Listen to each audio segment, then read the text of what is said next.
ഓം നമോ ഭഗവതേ വാസുദേവായ. ഓം നമോ ഭഗവതേ വാസുദേവായ. ഓം നമോ ഭഗവതേ വാസുദേവായ. ശ്രീമദ്ഭാഗവതം ദ്വാദശസ്കന്ധം 5-ാം അധ്യായം. ശ്രീശുക ഉവാച.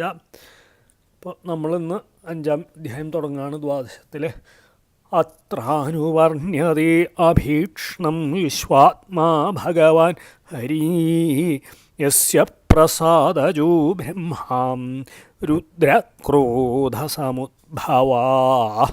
യസ്യ യാതിരത്തിൻ്റെ പ്രസാദത്തിൽ നിന്ന് ജനിച്ചവൻ ബ്രഹ്മാവ്, ക്രോധസമുദ്ഭവ ക്രോധത്തിൽ നിന്ന് ഉത്ഭവിച്ചവൻ രുദ്രൻ വിശ്വസ്വരൂപനും ഭഗവാൻ ഷഡ്ഗുണപരിപൂർണനായിട്ടുള്ള ഹരി. അത്ര ഇതിൽ അഭീക്ഷണം അനുവർണ്യതേ പലപ്പോഴും വർണ്ണിക്കപ്പെടും. ശ്രീശുകവിനെ അരുളി ചെയ്തു. അപ്പോൾ പരീക്ഷിത്ത് രാജാവിന് സർപ്പം കടിക്കുന്നുള്ള സർപ്പദംശഭീതിയെ പരബ്രഹ്മോപദേശത്താൽ തീർത്ത് 5-ാം അധ്യായത്തിൽ വിവരിക്കുന്നു. രാജാവേ, ജഗൽകർത്താവായിട്ടുള്ള ബ്രഹ്മദേവൻ ഭഗവാന്റെ യാതൊരുത്തൻ്റെ ഹർഷവൃത്തിന്ന് പുഞ്ചിരിന്നും സംഹാരകർത്താവായിട്ടുള്ള ഭഗവാൻ രുദ്രൻ ക്രോധവൃത്തിന്നും ജനിച്ചവരായതുകൊണ്ട് രണ്ടുപേരും സ്വതന്ത്രരല്ല. അപ്രകാരം ഇരിക്കുന്ന വിശ്വാത്മാവായിട്ടുള്ള ഭഗവാൻ ശ്രീഹരിയെ ഈ കഥയിൽ നിരന്തരം വർണ്ണിക്കുന്നു. ഇത് കേൾക്കണവർക്ക് പിന്നെ ഭീതി എങ്ങനെയാണ് ഉണ്ടാവുക? ത്വം തുരാജന്മരിഷ്യേതി പശുബുദ്ധിമിമാം ജഹീനജാത പ്രാഗ് അഭൂതോദ്യ ദേഹവത്വം നങ്ഷ്യതി.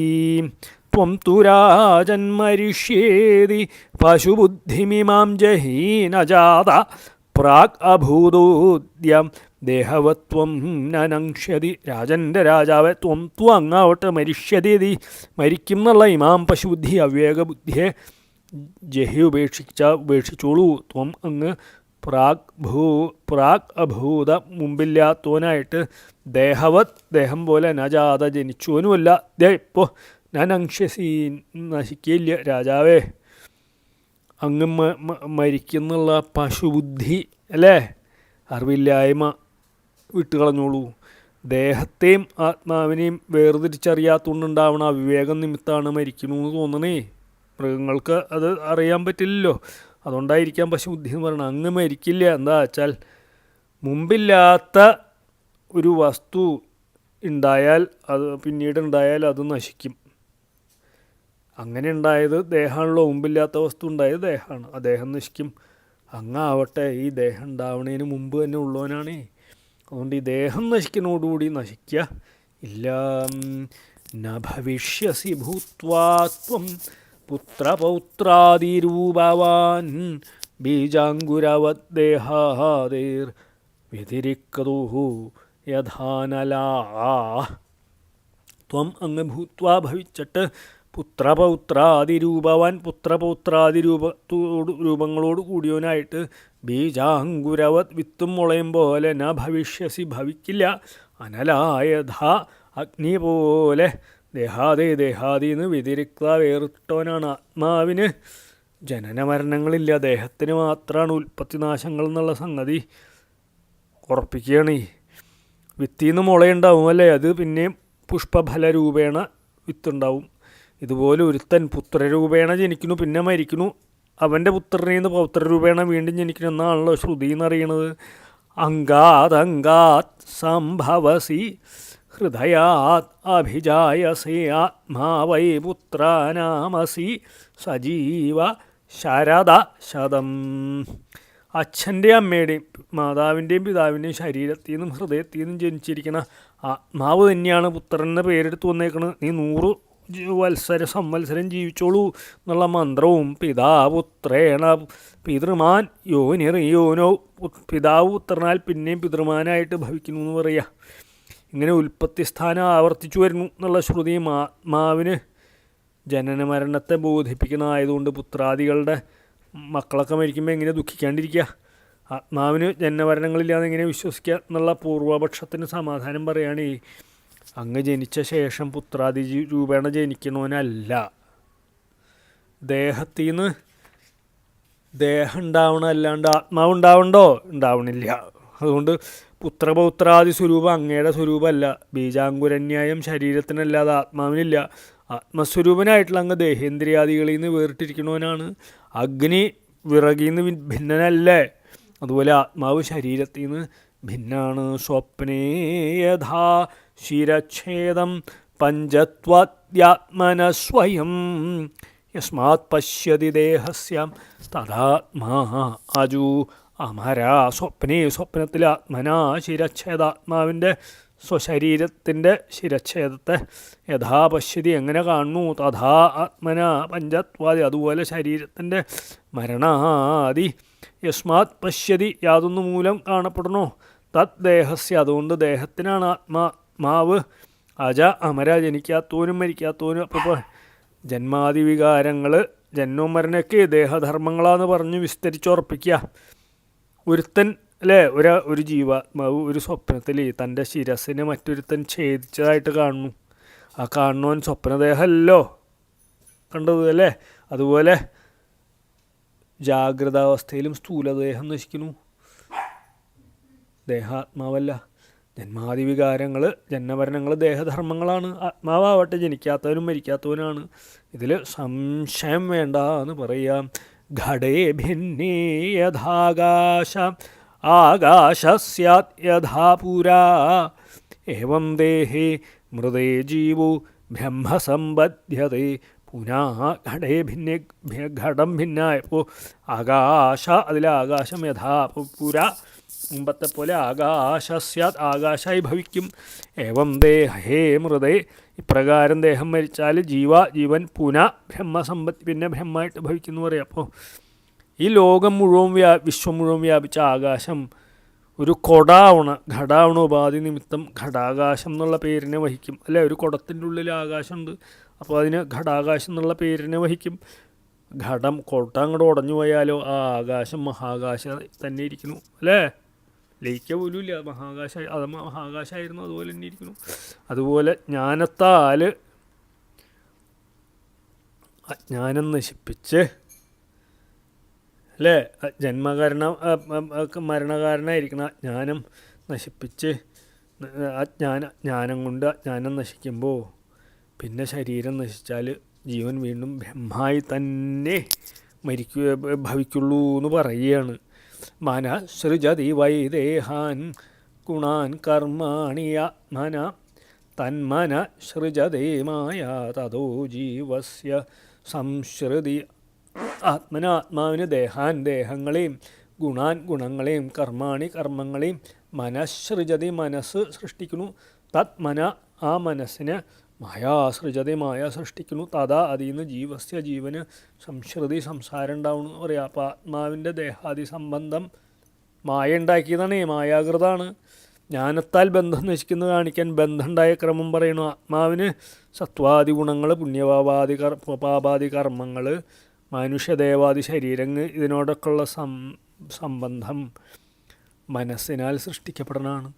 ആ മനസ്സിനെ മായയാണ് സൃഷ്ടിക്കണേ. സ്നേഹാധിഷ്ഠാന വർത്യഗ്നി സംയോഗോ യാവദീയതേ തതോ ദീപസ്യ ദീപത്വം ദേഹകൃതൂ ദീപത്വമേവം ദേഹകൃതൂ ഭവാ. രജസത്വ തമോ വൃത്യം ജായതേ ധവിനശ്യതി സ്നേഹാധിഷ്ഠാനവർത്യഗ്നി സംയോഗോ യാവദീയതേ തതോ ദീപസ്യ ദീപത്വം ഏവം ദേഹകൃതു ഭവാ. രജസത്വ തമോ വൃത്യം ജായതേ ധവിനശ്യതി സ്നേഹാധിഷ്ഠാനവർത്യഗ്നി സംയോഗ. എണ്ണ അതിൻ്റെ അധിഷ്ഠാനമായിട്ടുള്ള വിളക്ക്, തിരി ഇതിൻ്റെയൊക്കെ അന്യോന്യ സംബന്ധം നിമിത്തം അല്ലേ? യാവത് ഇയതേ എത്ര കാലം നിലനിൽക്കണോ? തഥാ ദീപത്തിന് ദീപത്വം ദീപഭാവം ഏവം ഇപ്രകാരം ദേഹകൃതാഭവ ദേഹത്താൽ ഉണ്ടാക്കപ്പെടുന്നതാണ് സംസാരം. രജസത്വതമോ വൃത്യ രജസ് സത്വം തമസ് ഇതിൻ്റെയൊക്കെ പ്രവൃത്തിയാൽ ജായത ഉണ്ടാവണു. അതാ പിന്നെ നശ്യതി നശിക്കുന്നു. അപ്പോൾ ഈ പറഞ്ഞതിന് ദൃഷ്ടാന്ത ഉദാഹരണ സഹിതം നമ്മൾക്ക് വിസ്തരിച്ച് മനസ്സിലാക്കുകയാണ്. എണ്ണ അല്ലേ, അത് നിന്ന് കത്താനുള്ള ആ വിളക്കിലെ തട്ട്, തിരി, അഗ്നി, ഇതൊക്കെ ഇത് നാലും പരസ്പരം എത്ര നേരം യോജിച്ചിരിക്കണോ അത്രയും സമയം ദീപം ജ്വാലാരൂപേണ വിളങ്ങും. അതുപോലെ ദേഹാദികളുടെ സംബന്ധം നിമിത്തം സംസാരം ഉണ്ടാവണു, അത് സത്വരജതമോ വൃത്തിയാലുണ്ടാവണമാണ്. ആ ഗുണങ്ങൾ നശിച്ചാൽ പിന്നെ അതും നശിക്കും. അപ്പോൾ എണ്ണയുടെ സ്ഥാനം അവിടെ കർമ്മത്തിനും, ആ തട്ടിൻ്റെ സ്ഥാനം മനസ്സിനും, തിരിയുടെ സ്ഥാനം ശരീരത്തിനും, അഗ്നി യോഗസ്ഥാനം ചൈതന്യത്തിനും, ചൈതന്യാധ്യാസത്തിനും, ദീപസ്ഥാനം സംസാരത്തിനും കൽപ്പിക്കണം. അപ്പോൾ എണ്ണയുടെ സംയോഗത്താൽ ദീപത്തിൻ്റെ ജ്വാലാരൂപ പരിണാമം, എണ്ണയുടെ സംയോഗത്താലും നാശത്താലും ദീപത്തിൻ്റെ ജ്വാലാരൂപ പരിണാമം നശിക്കും പോലെ ദേഹാദിനാശത്തിൽ സംസാരവും നശിക്കും. തത്രാത്മാ സ്വയം ജ്യോതിർ യോ വ്യക്തതാവ്യക്തയോ പരാ ആകാശൈവാധാരോ ധ്രു അനന്തോ അപസ്തദാ അനന്തോപമ തഥാ.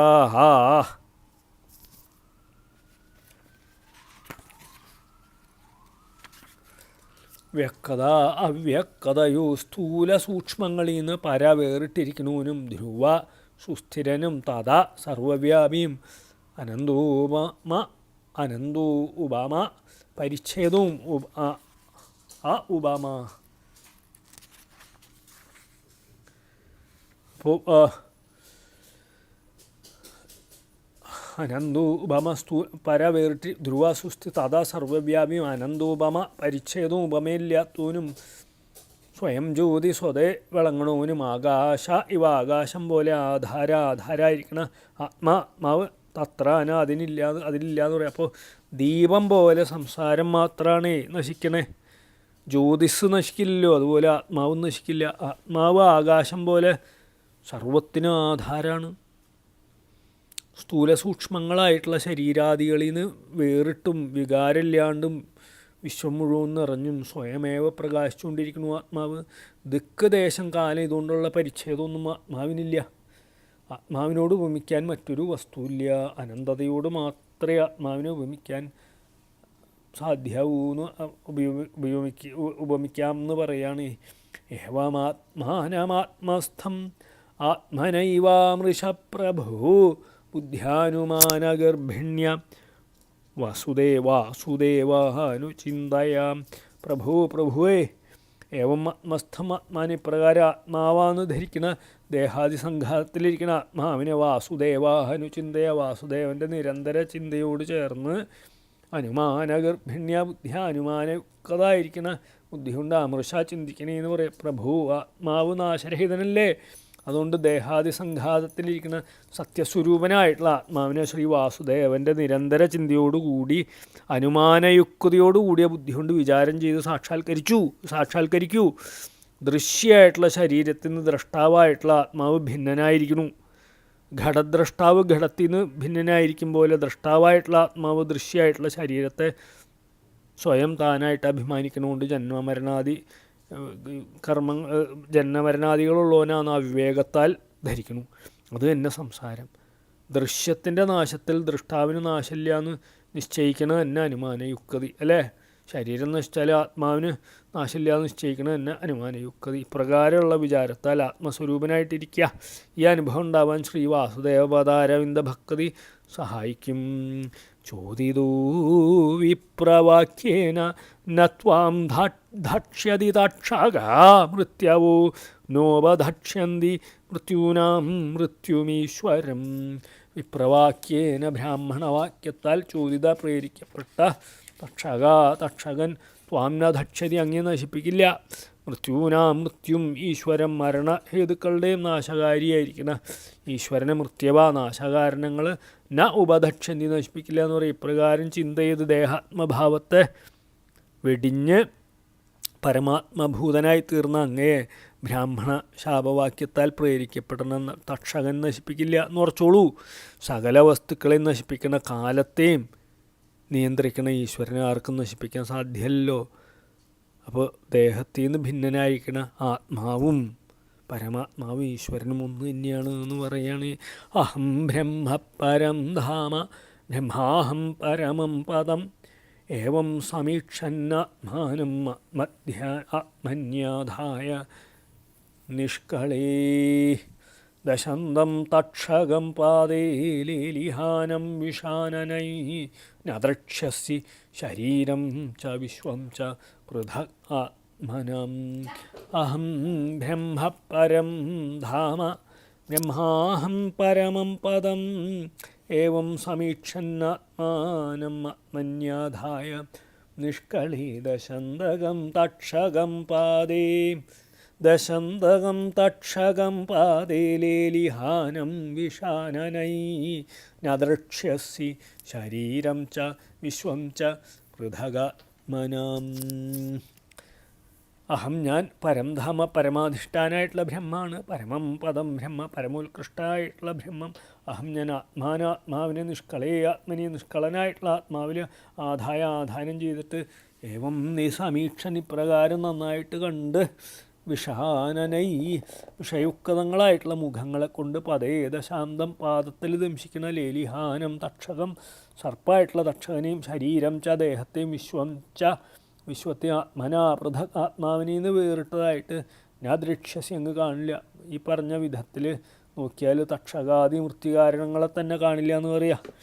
ഞാൻ സർവാധിഷ്ഠാനായിട്ടുള്ള ബ്രഹ്മമാണ്, സർവോത്കൃഷ്ടമായിട്ടുള്ള ബ്രഹ്മം ഞാനാണെന്ന് പ്രത്യേകാത്മാവിനെ അവനവൻ്റെ ആത്മാവിനെ ബ്രഹ്മത്തിൽ ഉറപ്പിച്ചുകൊണ്ട് അദ്വൈത അനുഭവത്തോടുകൂടി നോക്കിയാൽ വിഷം നിറഞ്ഞ മുഖങ്ങളെ കൊണ്ട് പാദത്തിൽ കടിക്കുന്ന തക്ഷകനെയോ സർപ്പത്തെയോ ശരീരത്തെയോ ലോകത്തെ തന്നെയോ ആത്മാവിൽ നിന്ന് ഭിന്നമായിട്ട് അങ്ങ് കാണില്ല.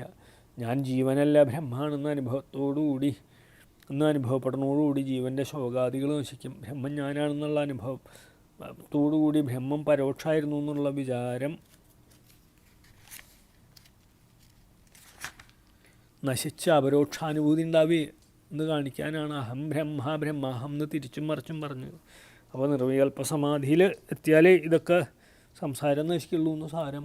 ഏതത്തേ കഥിതം താതായധാത്മാ പൃഷ്ടവാൻ നൃപ ഹരിർവിശ്വാത്മനശ്ചേഷ്ടാം കിം ഭൂയ ശ്രോതുമിച്ഛസി. താതാ എൻ്റെ രാജാവേ, ആത്മാ അങ്ങ് വിശ്വാത്മന ഹരേ ലോകസ്വരൂപനായിട്ടുള്ള കൃഷ്ണൻ്റെ ചേഷ്ടയെ യഥാപൃഷ്ടവാൻ ഏതുവിധം ചോദിച്ചോ. ഇത് തേ കഥിത അങ്ങയോട് ഞാൻ പറഞ്ഞു തന്നേക്കണു. ഭൂയ ഇനിയും കിം ശ്രോതും എന്താണ് കേൾക്കാൻ ഇച്ഛ. പ്രശ്നോത്തരങ്ങൾ മുഴുവനും ഉപസംഹരിക്കുന്നു. രാജാവെ, വിശ്വസ്വരൂപേണ വിളങ്ങണ ശ്രീഹരിയുടെ യാതൊരു ലീലകൾ അങ്ങ് എന്നോട് ചോദിച്ചു, അത് ഞാൻ അങ്ങയോട് പറഞ്ഞു കഴിഞ്ഞു. ഇനി കേൾക്കാൻ എന്താ മോഹം? ഈ ചോദ്യം ശിഷ്യൻ കൃതാർത്ഥനായോ എന്ന് പരീക്ഷിക്കാൻ വേണ്ടി ചെയ്താവേ. ഇത് ശ്രീമദ് ഭാഗവതി മഹാപുരാണേ ദശമസ്കന്ധ്യാശ്രയ നിരൂപണ മൃത്യുഭയനിവാരണ നിരൂപണം നാമ പഞ്ചമധ്യായ. ശ്രീഹരേ നമ ശ്രീഹരേ നമ ശ്രീഹരേ നമ. ഗോപികാജീവനസ്മരണം ഗോവിന്ദ ശ്രീ ഗോവിന്ദ. ഗോപികാചരണസ്മരണം ഗോവിന്ദ ശ്രീ ഗോവിന്ദ. 5-ാം അധ്യായം നമ്മൾ തീർത്ത് നാളെ 6 തുടങ്ങും.